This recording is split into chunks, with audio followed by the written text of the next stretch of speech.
شفیع الدولہ نے کرایا ہے، لیکن ظاہر میں شفیع الدولہ کو حملے کرانے کی ضرورت نہیں تھی۔ چنانچہ میں فوراً سمجھ گیا کہ یہ شفیع الدولہ دراصل کون ہے۔ یہ کہہ کر وہ مسکراتے ہوئے خاموش ہو گئے۔ آپ نے جنگل میں کس کی آواز سنی تھی؟ فاروق حیرت زدہ لہجے میں بولا۔ یہ تم خود مجھے بتاؤ گے، اپنی عقلوں کو استعمال کرو۔ تم نے اگرچہ وہ آواز نہیں سنی تھی، لیکن تمام حالات اس آدمی کی طرف خود بخود اشارہ کر رہے ہیں۔ وہ سب سوچ میں ڈوب گیا۔ پھر محمود اپنی جگہ سے اچھل پڑا۔ اس نے انسپکٹر جمشید کے کان میں اس آدمی کا نام لیا تو وہ مسکرانے لگے۔ یہ دیکھ کر فاروق بھی اٹھا اور اس نے بھی یہی کیا۔ اس بار بھی وہ مسکرائے۔ فرزانہ یہ دیکھ کر منہ بنایا اور اعلانیہ ہی آدمی کا نام لے دیا۔ بالکل ٹھیک، تم بالکل ٹھیک نتیجے پر پہنچے، لہذا انیس خان صاحب اسے بھی گرفتار کر لیں کہ بہتر۔ پھر کانسٹیبلوں کی طرف مڑا۔ چلو بھائی شفیع الدولہ، انیس خان نے کہا۔ شیفا اٹھا اور دروازے کی طرف بڑھا، لیکن پھر انسپکٹر جمشید کی آواز نے اس کے قدم جکڑ لیے۔ میرا خیال ہے اس موقع پر تم کچھ کہنا چاہتے ہو لیکن کہہ نہیں رہے۔ شیفا چونک کر مڑا اور اس کی آنکھوں میں حیرت کی بجلی کود گئی۔ نہیں تو بھلا میں کیا کہنا چاہوں گا؟ میرے پاس کہنے کے لیے رہ ہی کیا گیا ہے؟ بہت کچھ، تم چاہو تو ابھی ایک اور راہ سے پردہ اٹھا سکتے ہو، وہ بولے۔ میں سمجھا نہیں، آپ کیا کہنا چاہتے ہیں؟ جو تم نے سوچا ہے وہ نہیں ہوگا، انجان بنے رہنے سے کام نہیں چلے گا۔ شیفے انیس خان کو ہمارے ساتھ حویلی کی طرف آتے دیکھ کر فضل الدین جس طرح چونکا تھا وہ میں نے صاف دیکھ لیا تھا، جس کا مطلب یہ تھا کہ انیس خان حویلی میں آتے جاتے رہتے ہیں۔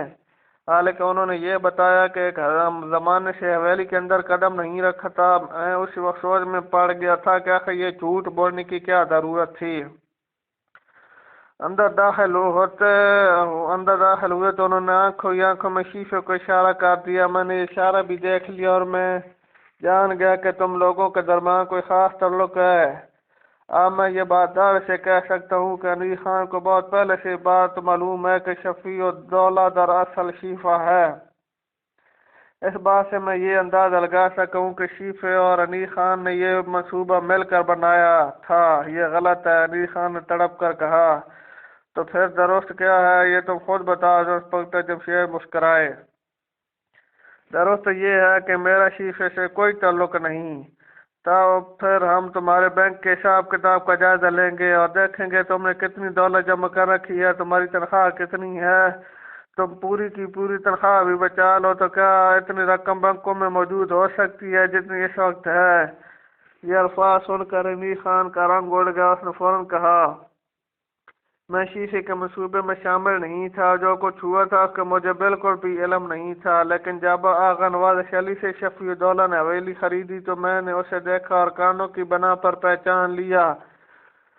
میں اسے ملا اور بتایا کہ میں نے اسے پہچان لیا ہے اور اب اسے گرفتار کرنے کا ارادہ رکھتا ہوں۔ یہ میرے پیروں میں گر گیا اور مجھے 5 لاکھ روپے فوراً ادا کرنے کی پیشکش کی۔ اس کے علاوہ 5,000 روپے ماہوار دینے کی بھی حامی بھری۔ میں لالچ میں آ گیا، اس کے جرم کو پوشیدہ رکھنے پر تیار ہو گیا۔ بس میرا جرم اتنا ہی ہے۔ چلو خیر یہی صحیح ہے، جرم بھی کچھ کم نہیں۔ لہذا آج وہ کانسٹیبل جو تمہارے حکم پر اس شہر میں 20 سال تک لوگوں کو ہتھکڑیاں لگاتے رہے، اب خود تمہیں بھی ہتھکڑیاں لگائیں گے۔ یہ کہہ کر انہوں نے کانسٹیبلوں کو اشارہ کیا اور حیران پریشان اس کی طرف بڑھنے لگے۔ اور میں اپنے دوست سے معافی مانگتا ہوں، 20 سال تک میں نے انہیں اپنا مجرم خیال کرتا رہا۔ نواب اعجاز کریم بولے۔ کوئی بات نہیں دوست، البتہ میری ایک درخواست ہے۔ پہلے میں غریب تھا، تمہارے پاس رہا کرتا تھا، لیکن اب خدا نے مجھے بہت کچھ دے دیا ہے، اب تم میرے ساتھ چل کر رہو گے، مجھے منظور ہے۔ نواب اعجاز کریم خوش ہو کر بولے۔ اور اب آپ یہ بھی منظور کر لیں کہ ہمارا کام بھی ختم ہو گیا ہے۔ عام طور پر ہمیں جو معاملہ درپیش آتا ہے وہ اس قدر لمبائی اختیار نہیں کرتا، جھٹ پٹ ختم ہو جاتا ہے، جبکہ اس مرتبہ ہمیں تقریباً 3 دن ہو گئے ہیں۔ اتنا ضرور کہوں گا، اگر ہم اختر عابدی صاحب کے ہاتھ کی بنی ہوئی نواب صاحب کی تصویر نہ دیکھ لیتے تو کبھی تصویر اختر عابدی کو بے گناہ خیال نہ کرتے اور معاملہ وہیں پولیس کے حوالے کر دیتے۔ گویا انہیں بچانے میں اس کی تصویر کا ہاتھ بھی ہے۔ محمود کہتا چلا گیا، تصویر کا ہاتھ، کمال ہے، اب تصویریں بھی ہاتھ دکھانے لگیں۔ پہلے تو کبھی ایسا نہیں سنا تھا، خدا جاننے ابھی اور کیا سننا پڑے گا۔ فاروق نے منہ بنایا۔ بھائی اگر تم سننے کا ارادہ نہیں رکھتے تو اپنے کانوں کو ہمیشہ ہمیشہ کے لیے بند کر لو، ہمیں کوئی اعتراض نہیں ہوگا۔ محمود مسکرایا۔ اور اگر کانوں کے ساتھ زبان کو بھی بند کرا لو تو یہ ہمارے لیے بہت ہی خوشی کی بات ہوگی۔ فرزانہ بھی بول اٹھی۔